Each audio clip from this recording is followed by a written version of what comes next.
Hello and welcome back to everyone, Respect, and to another edition of NXT Out of 10. And of course, it's a big episode today. We've got several title matches, including Kendall Gray and Lola Vice headlining for the Women's Championship in an underground match. And Zaria also had a chance to add another title for her collection, challenging for the Women's Speed title. And there's also a tag team title match on the line, so there's a lot going on. But we start things off with Parker and Hale versus Nikita Lyons and Karen Petrovic. And this was Lyons and Petrovic's chance to prove themselves.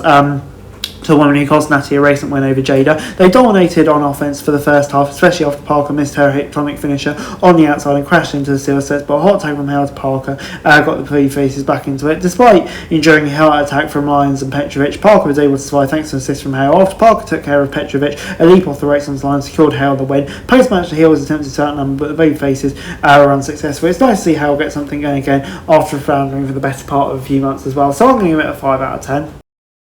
Next up, Tony D'Angelo was out to address Grayson Warner, whose controversial comments in last week's NXT have been talk of the wrestling world heading into SummerSlam. He said Warner not only disrespected NXT as a whole, but specifically the championship. He told Waller, who popped up on the podium in the distance, that he was only one from their War Games team in December 2021 to not amount to much success and not hold any singles gold on the main roster. Waller responded by reiterating that everyone has been talking about him for the past week, not Tony D. He was interrupted by Cruz, who declared that he's exactly who he is and noted that Waller has spent many years trying to get people to notice him, while Montana has been holding people accountable from day dot. D'Angelo cut the chat short and established that Waller and Montana will have to fight, with the winner getting a title shot at Heatwave, which makes sense.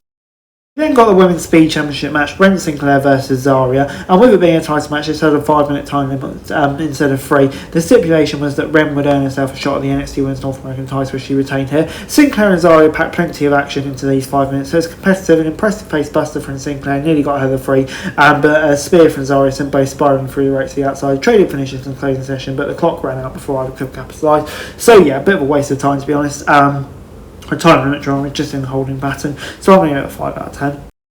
We then got the Vanity Project versus Mars Bourne and Tavian Height for the tag titles. Bourne and Height had so many reunions since the dissolution of NQCC. They're practically a full-fledged team at this point. They said that they work well enough together as partners, and it's hardly an issue as they continue to join forces. Vanity Project evaded everything as always, but Heights and Bourne weathered the storm, even hitting an awesome-looking double-team maneuver on Vanity Project down the stretch.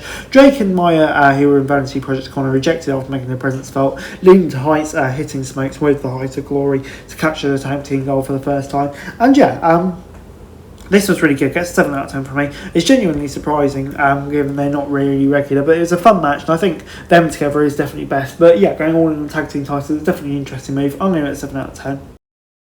We then got Keanu Carnova versus EK Prosper, and of course EK held a win over him twice in clean fashion, so this is a must win for Carver. The loss seemed to humble Carver, who's been exhibiting more babyface tendencies recently. The two have had great chemistry throughout, but Prosper left the commentators in awe with a standing moonsault off the second rope, and after their fight to their announce table, Prosper delivered another incredible moonsault to Carver. Prosper then hit a huge swanton bomb to Carver, who subsequently caught Prosper in the air, smashed him in with a suplex. From Carver's powerful powerbomb to Prosper's shining wizard, it was a flurry of exciting offense before Carver countered one last moonsault from Prosper to get a small package victory. And yeah, these two really showed it off here and delivered an excellent match. And I think evening out, I definitely wouldn't be against seeing another match between the two of them. 8 out of 10.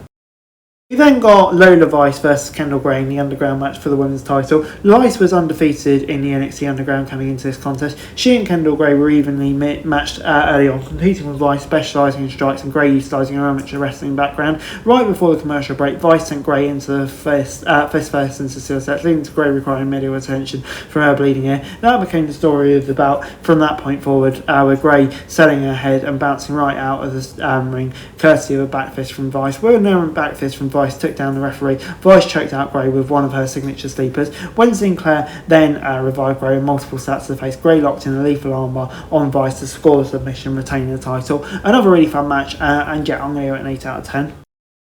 Overall NXT this week, that's a 7 out of 10 from me. This was another edition of NXT TV that felt like a mini PLE, largely thanks to storyline advancements in the championship picture and the above average main event. The NXT Championship's changing hands was a pleasant surprise and came after a really good matchup. Bourne and Heights are headed towards another battle over the North American Championship, but should have an entertaining run as tag champs for the foreseeable. Throw in an energetic sprint between Kiana, Carver and Prosper, and you have one of the better recent episodes of NXT. Everything else was adequate and really built up Heatwave. Cruz, Montana and Grayson Waller, definitely welcome additions for the main event scene, and yeah, it'd be interesting to see where all of that goes. That's it for this video. Thanks very much for watching. Remember to like, share, subscribe, follow us on our socials, link in the description below for daily wrestling news, meme and content. Subscribe to our other channels on screen right now, that'd be greatly appreciated. Thanks very much for watching. Peace out.